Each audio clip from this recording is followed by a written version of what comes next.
Iharap mo sa akin ang pinaka-bright, pinaka-matalinong vlogger ninyo. Ha?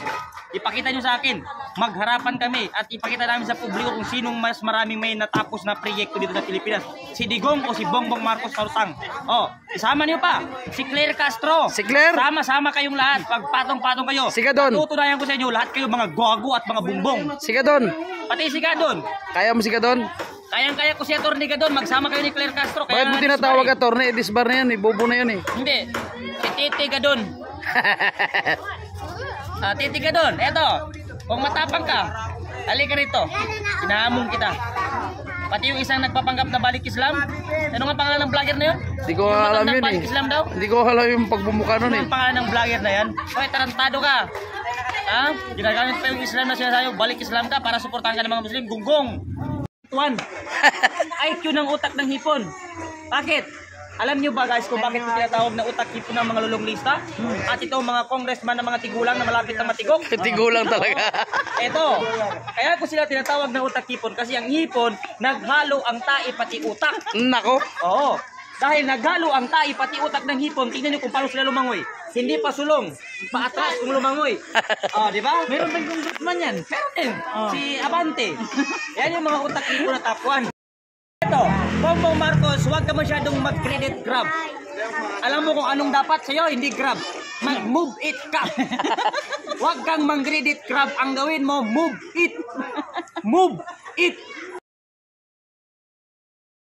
O kung magkano ang kinumit ng China dyan, 1.5 billion ang kinumit ng China. Maski pisong tuling, walang nilabas ang administrasyong Bongbong Marcos. Nga po, ngayon sasabihin mo, pupunta ka ng Davao, tatayo ka, magpapared ka dyan na Bukana Bridge. Sasabihin mo, this is a part of my... buang kaga! Pero pag narinig mo ba na may isang opisyal ng Mindanao na sinasabing hindi daw totoo na nag-credit grab si BBM? Bakit Muslim ha? ng bagong Pilipinas? Oh, yun. Bakit pa naglagay sila ng bagong Pilipinas doon ay kasama doon sa mga ligasya niya? At saka Bongbong Marcos, hindi pa yata presidente noong 2018. O presidente ka na ba ng 2018? Kaya nagsimula siya nagpresidente 2022. 2022. 2018, inaprubahan natin yung ni PRRD yan.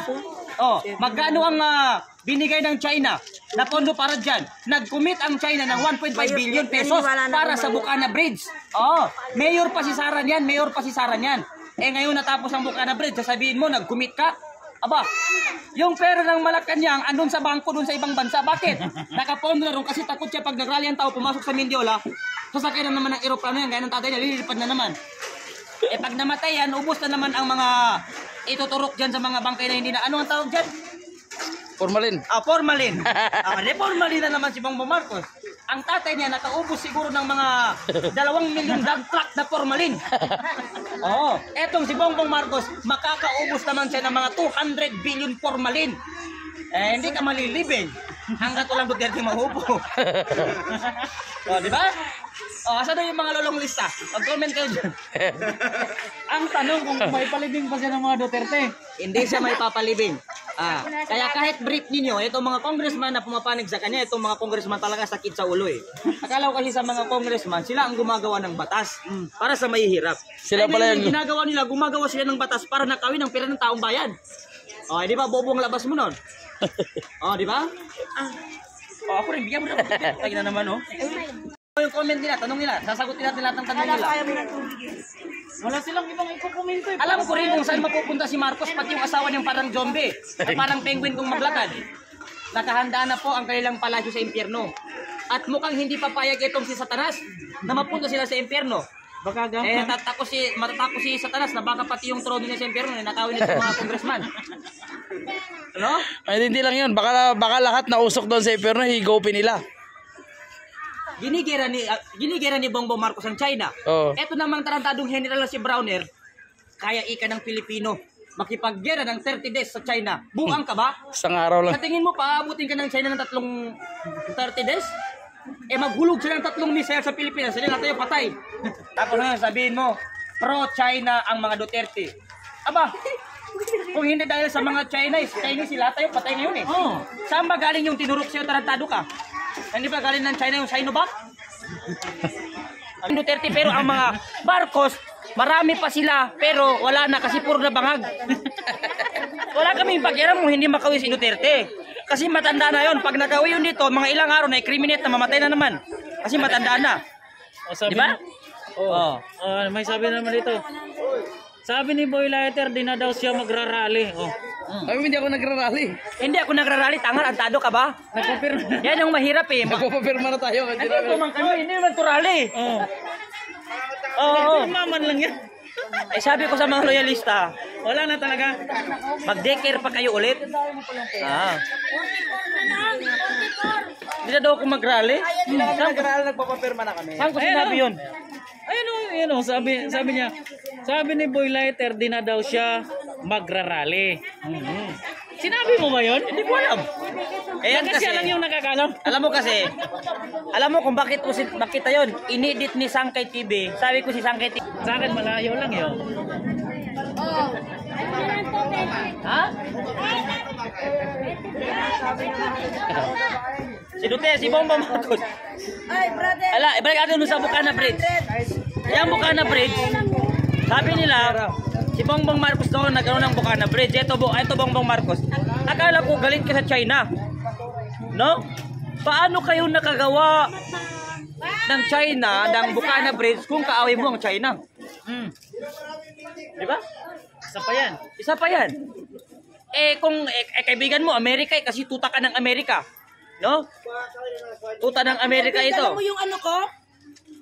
Pag nagkagera, Nandito. Oh. hindi kayo ililigtas ng Amerika. Hindi yung ano ko, Oo. mismo cellphone ko. Yung pinangbibig. Tignan nyo. Dito sa Pilipinas, tignan nyo kung ilang Amerikano nandito. Anong ginagawa ng mga Amerikano dito? Ayan, kinakantot nila ang mga babaeng Pilipino pagkatapos iniiwan nila. O, di ba? Di ba? Diyan sa Makati, ang daming Amerikano dyan, nakakantot ng babae at ang Pilipino tapos iiwan. Pero punta ka dito, magdala ka ng TIN ID mo. Mag-apply ka sa company ng mga China. Hindi ka hanapan ng NBI, hindi ka hanapan ng mga deed of seal, kahit deed of seal hinahanap sa'yo.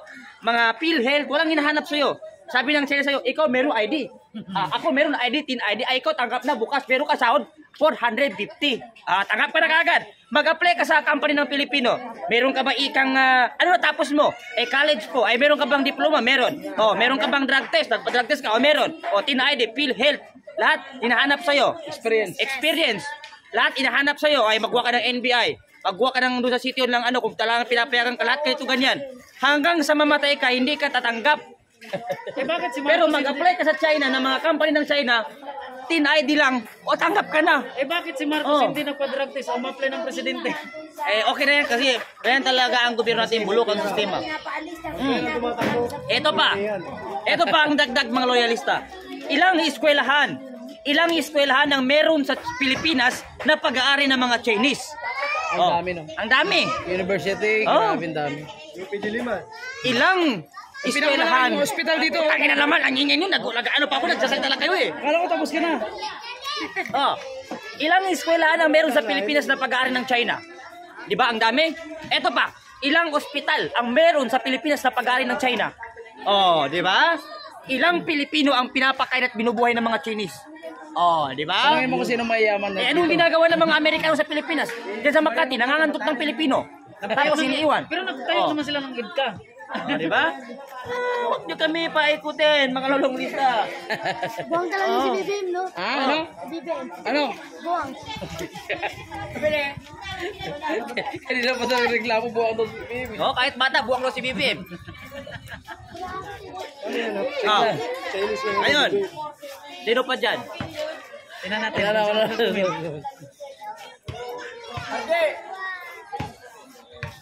Ito naman mga burikat sa Makati, pag nakikita ng Amerikano, kumakakak. Pagkakak niya, dabutas. Okay. Kahit magbutuhan pa tayo, marami ang bubuto kay Katay doon. Ang hindi lang bubuto, yung mga praning na may ligasyabu. Kasi si Dugong, ayaw na yung nagsyabu. Tama. Kaya ang hindi lang bubuto kay Dugong ay yung mga praning. Mga praning. Pero yung mga mabuti ang ugali, walang mga bisyo, matiwasay na pamumuhay, bubuto yan kay Tatay Dugong. Ayun na lang. Okay, thank you.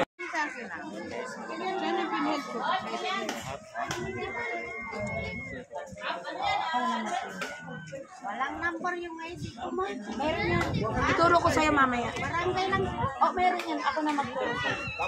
Itong makiisa po sa panawagan ng signature campaign, signature drive. It's a global movement para po sa agarang pagpapauwi kay President Duterte. Sugod na po tayo, nandito po tayo ngayong araw sa Basico Compound. Malapit lang po sa Basico Fire Station, Barangay. Nandito pa rin tayo sa Basico Compound. Malapit lang po sa Basico Fire Station. So sa gustong makiisa, humabol po para sa signature campaign para sa agarang pagpapauwi kay President Duterte. So punta na po tayo, sugod na po tayo dito sa Basico Compound. Ayan, so dumarami po yung dumarating pa isa-isa. Kasi ang kailangan na naman is perma. Ilagay lang po, pila pa lang po nila yung form. Ayan o. Perma, ID, kung anong klaseng ID. Tapos pwede nang umalis. Yun. So talagang makikita mo na maraming mga Pilipino yung nagmamahal kay Tatay Digong. Iba pa rin yung talagang legasya ng ating mahal na Tatay Digong. Na kahit anong gagawin nila, kahit buburahin po nila, talagang hindi kaya dahil yung mga tao talagang Tatay Digong at tatak Duterte, serbisyong Duterte pa rin ang hinahanap. Kaya wala na. Magbigti na lang yung mga lalaban kay BP Sara.